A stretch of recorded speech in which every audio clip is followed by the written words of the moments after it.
Marvel Snap's newest season pass card, Esme Cuckoo, is a lot better than people are giving her credit for. Esme is a 3/4 with an on-reveal ability that adds a card from your deck to your hand as a copy and sets it to 3/4 as well. There are a couple of ways to approach this, but the baseline one is that if you have effects that you want to be doubling up on, or if you have effects that are better at a lower cost than at a higher cost, this is a card that can be very useful for you. In addition, if you have effects that scale off of created cards, this can be a genuine upgrade to something like Agent Coulson in certain decks.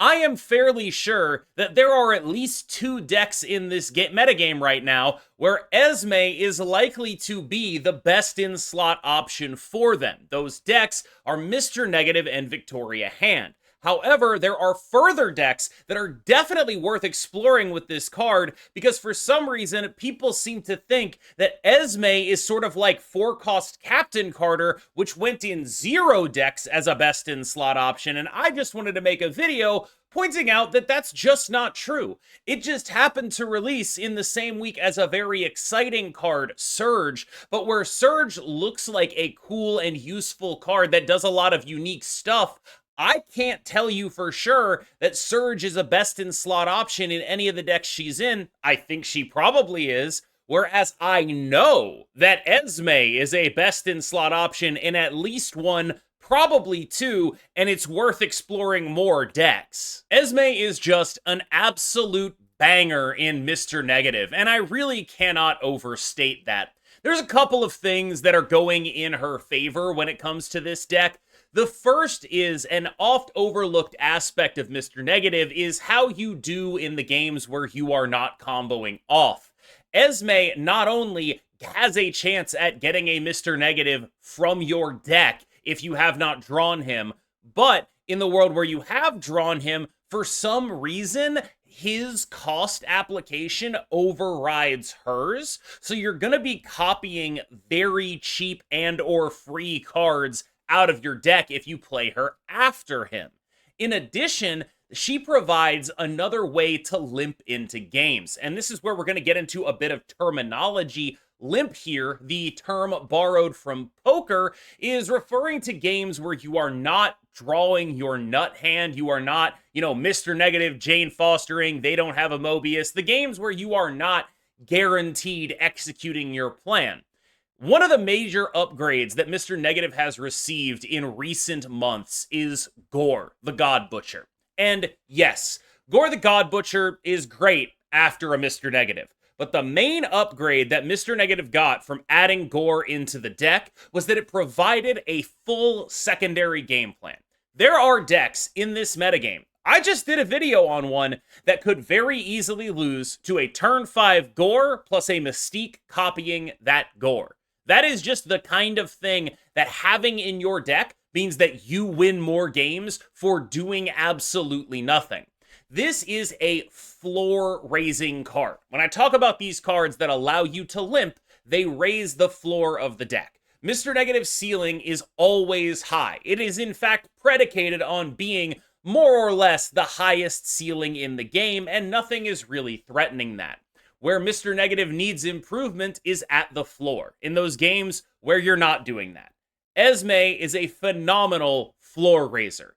This is a card that if you are missing one of, say, Mr. Negative or Jane Foster, she can rip it out of the deck. If you have none of those cards, she can rip a Gore. She can rip a Mystique. Suddenly you're looking at Gore, Mystique, Mystique off of a Ravonna Renslayer so the Gore can be played on turn 5. This is a massive, massive boost to the deck. And while Mr. Negative is a fundamentally counterable deck, the card Mobius M. Mobius is quite popular and frankly quite good against both Esme and Surge, which is pushing its popularity even higher. I do think people are overlooking how much it matters that there is a deck in which Esme is an absolute, no questions asked, all-star standout, phenomenal inclusion, and that is Mr. Negative. And I really do think that when people evaluate Mr. Negative, they focus too much on the high roll and not enough on the low roll. Esme is a card that can be both of those things. an absolute standout in this deck. And if you plan on playing Esme or Mr. Negative, you're going to want to get the other, in my humble opinion. Quick alternate, slightly more invested in heavy stuff Esme Negative build. This one has Null and Zola and Killmonger in it. Killmonger, obviously good for Thanos, can pump up your Null, things of that nature. But what this is really doing is just jamming more big splashy effects in the deck so that Esme can copy more big splashy effects. I am not 100% sold on this, but I wanted to note the dynamic that Esme is causing. The big splashy card versions of a lot of these decks are going to be the ones that you want to play with Esme because they make her copy have a better chance at hitting something that is game-changing. A 3/4 Zola is like kind of a crazy card to hit, right? And so putting more hits in your deck is something that we're going to see some deck building pressure with Esme to do. Okay, but what else does she do? Well, she goes really, really well with Victoria Hand and Quinjet. That's an absolute guarantee.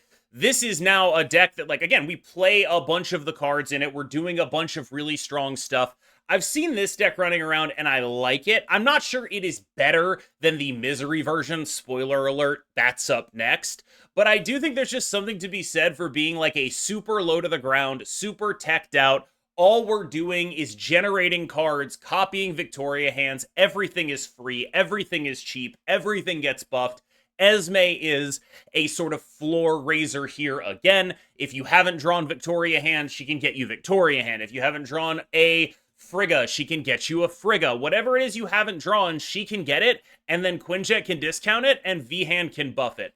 Just a generically excellent thing to be trying to do. Exactly the same premise here, just a more metagamed build with less room for, like, a Mobius and things like that. We're relying on our typical Shang-Chi as our tech card, and then our stats package of Victoria Hand and the rest of them. Again, Esme just doing a lot of work here. I don't know if you're aware of this, but a 3/4 copy of the Hood is pretty ridiculously solid. There's just a bunch of good stuff to hit, and then the fact that you get your bonuses from Victoria Hand applied to the card that Esme creates, all of that stuff is just thumbs up, thumbs up, thumbs up, thumbs up, thumbs up. I find it very hard to believe that she's not going to be in these decks for the foreseeable future. So we are at basically 2 decks, 4 if you count the alternates, in which this is a card that is like pretty clearly one of the best cards in the deck. So let's get a little bit weirder. Gore the God Butcher is one of the major things that goes with Esme, and you're going to see a lot of Gore plus Esme type stuff. Although it is held back a pretty decent amount by various Mobius things that happen to it, a lot of the Gore plus Esme decks are trying to energy cheat in ways that are beyond just Gore Esme. This is also playing Surge. It's also playing Pixie. I sort of feel like when I play this deck, it plays like bad Mr. Negative almost. But what it has over normal Mr. Negative is it gets to play Mobius, which means that it's not so much bad Mr. Negative as it is Mr. Negative that still goes tall enough to beat mid-range decks, but it also wins the pseudo mirror against actual Mr. Negative because there's a Mobius in there. Now, I will admit, the Mr. Negative deck that I showed earlier has a rogue in it, largely for Mobius. He is not a guaranteed win in the same way that he has been because Mr. Negative is trying to come prepared for him in some ways. However, I still do think that having him in your deck and having a similar game plan against mid-range decks is a powerful thing to do. I do worry that Pixie just simply isn't good enough. I really wish there was something else that I could be using as my payoff for being a Mobius deck, because I think a lot of what this deck is doing is pretty sweet, right? Like, you have your Pixie, you have your Surge. These will allow you to get a Gore down on 5. If you can get a Gore down on 5, that's just like holding a lane down, demanding an answer. The deck can sort of solve the rest of the game by itself. I don't know how many people are going to remember this, but in the same vein of it's like negative but, this is the Cougar Gore deck that has now adapted Esme Cuckoo into it. I'm saying her name differently and incorrectly each time. I want to say Cuckoo, but that just sounds so fake. So every time I say Cuckoo, like a certain segment of the internet just like points and laughs. I'm pretty sure it's Cuckoo, but it just doesn't sound like a real name. I don't know why they opted for the Stepford Cuckoos as characters. It's freaking me out. I wish they changed the name. Anyway, long story short, I apologize. This is going to be one of those things with me, like calling Anti-Venom Agent Venom. It's just going to happen. Calling Arishem Eliath. It's just going to happen. So bear with me.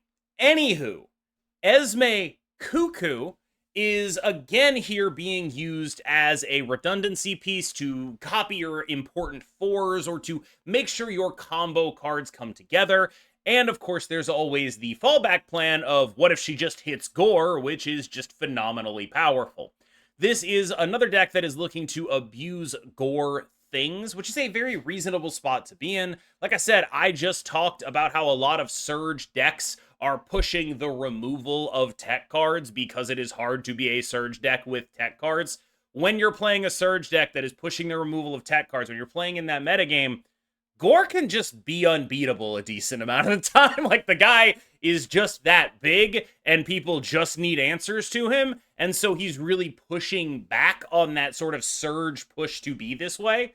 I think that is a very unique and notable aspect of what is happening here and why so many of these decks are focused on Gore. But I honestly think they'd probably be focused on Gore anyway because he's such a natural fit for Esme's ability in that he is a 6-drop whose power is wrapped up entirely in the ability that he has rather than the stats on the card, making him an excellent copy target for Esme. I have not been super convinced by the Surge Esme package, including Iron Man in these decks. I worry that pushing Iron Man into here because we are trying to justify Surge Esme might be taking the deck in the wrong direction. However, when it works, it is a massive upgrade to a deck that really does deeply care about points. This might not seem like a logical thing to say, but Iron Man is kind of a removal card. He's kind of a Shang-Chi in the sense that removal in Marvel Snap is really about invalidating a big number. And Iron Man is one of the best cards in the game at invalidating a big number. If you get a 3-4 Iron Man, you put that in a lane with some reasonable stats, you might as well have Shang-Chi'd that lane because you're going to win it, right? And so that is what this addition effectively gives this deck, is the ability to have this sort of massive removal suite technically in a deck that doesn't actually typically have that. This is a deck that really has to like nickel and dime all of its points, pick its lanes very carefully, set things up in certain ways, and with cheap Iron Men in the mix, either off of Surge triggers to get them to 4 or off of Esme copies, suddenly you are really looking at some mean stuff. Now, what did we lose? In order to get this stuff in here, we lost Cosmo and or Mobius and or Red Guardian. These are the three drops that have typically been tooling around the top end of Thena decks.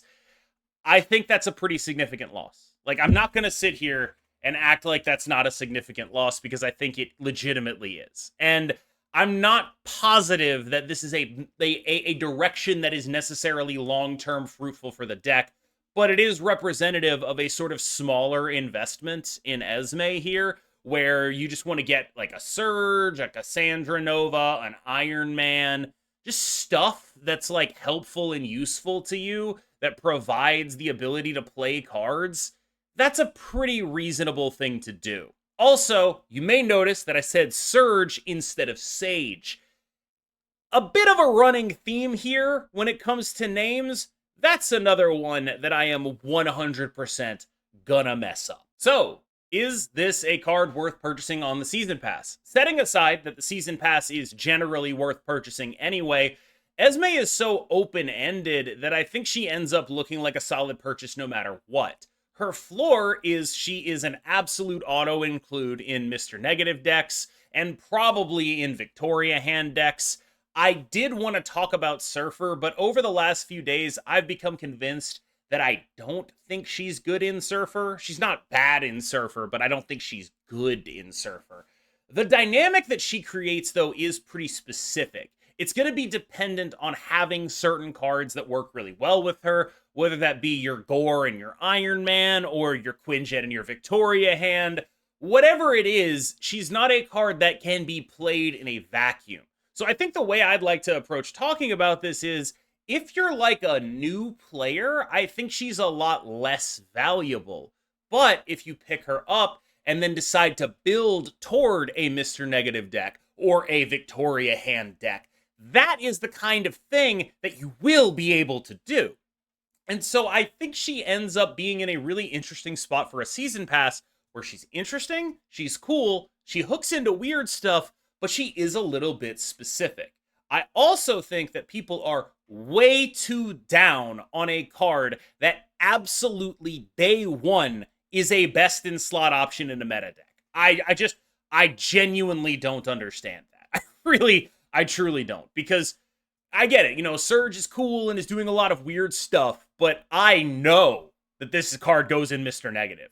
And I am like 90% sure that this card goes in Victoria hand decks moving forward.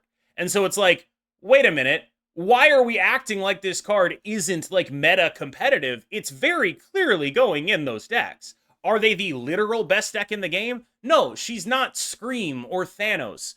But neither is Surge, and I think that's important to note.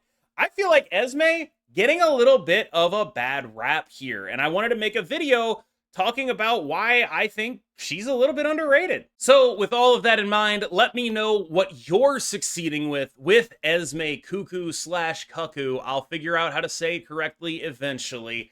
I have been KMBest. You have been phenomenal, and I will see you in the next one.